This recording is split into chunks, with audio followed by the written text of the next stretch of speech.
Hello everyone, welcome to Katharine's Creatures, and this is episode 65, and this is a series where we get a touch base and talk about various mythological beasts, beings, and the like, pulled from lore worldwide. And I always like to preface by saying that I'm not a linguist, so if I mispronounce anything along the way, I apologize in advance. I hopefully don't offend anybody. Now, with that said, I'm going over to some Chinese legends and folklore, and I'm going to talk about the Jiangshi, or Jiangshi. I think it's Jiangshi.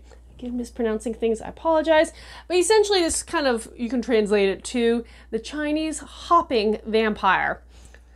You may have heard about this, or maybe not, just depending on how familiar you are with various cinema and legends and lore and stories, but they're fascinating in so many ways, and they've inspired so much in a variety of ways. We'll get to that in a moment. But the Chinese hopping vampire, again the Jiangshi, is a resurrected corpse that moves around so stiffly. The arms are usually depicted facing forward, and they move by hopping because they have lost the mobility in their limbs.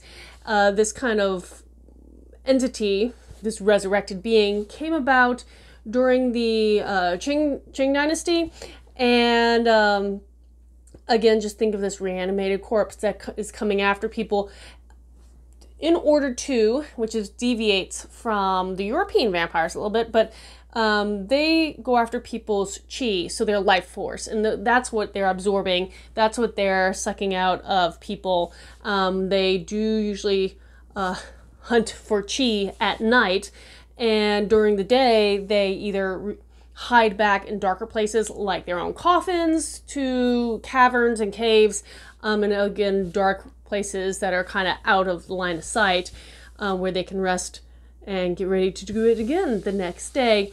Now, the Jiangshi is just such a striking, interesting entity. As I kind of mentioned a little before, that all throughout, from Hong Kong to East Asia, it's inspired its own genre of films and literature and books and stuff like that. So it's definitely something that has captivated people for many, many, many years. There was a person really early on who documented this creature in a book that was put out between 1789 and 1798.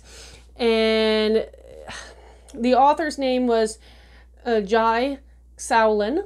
See, I'm going to mess that up. But he said that there was two different types of hopping vampire. There was the one where it's a recently deceased body, where its spirit or soul is trying to resurrect itself. And the other kind is a long buried corpse who doesn't deteriorate. So it allows another spirit to kind of take over the body. Now, since then, there's a whole slew of ways on why these entities resurrect or attempt to. And it could be that they're absorbing just the chi that's out in the world enough that they start coming to life.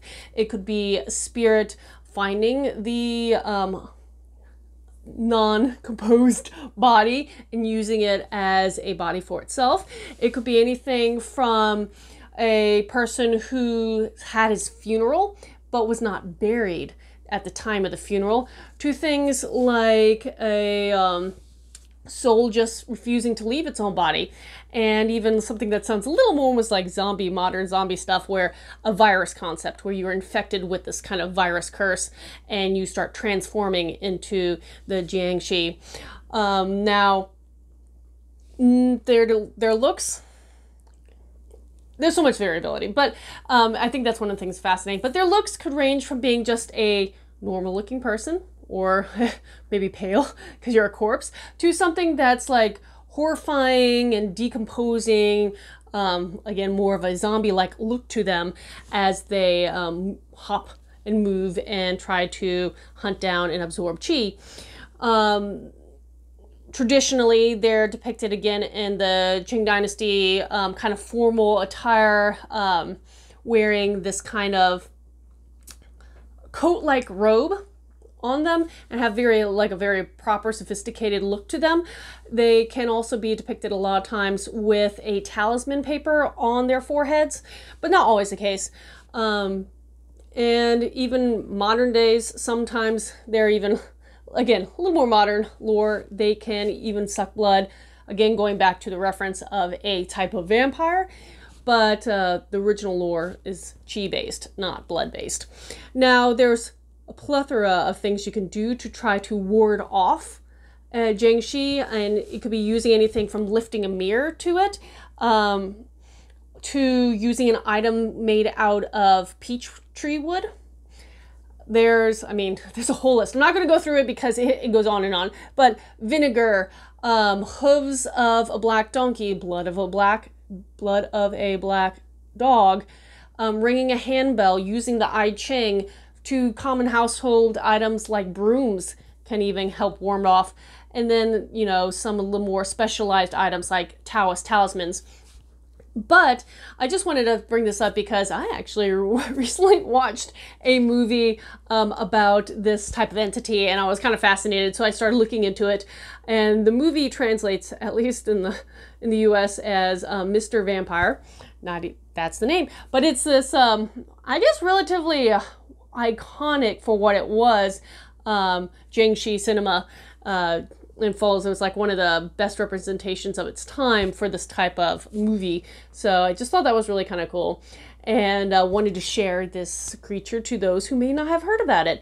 If you're interested in this or anything else, post your questions in the comments below or reach out to me on any of my social media. And until next time, Skull.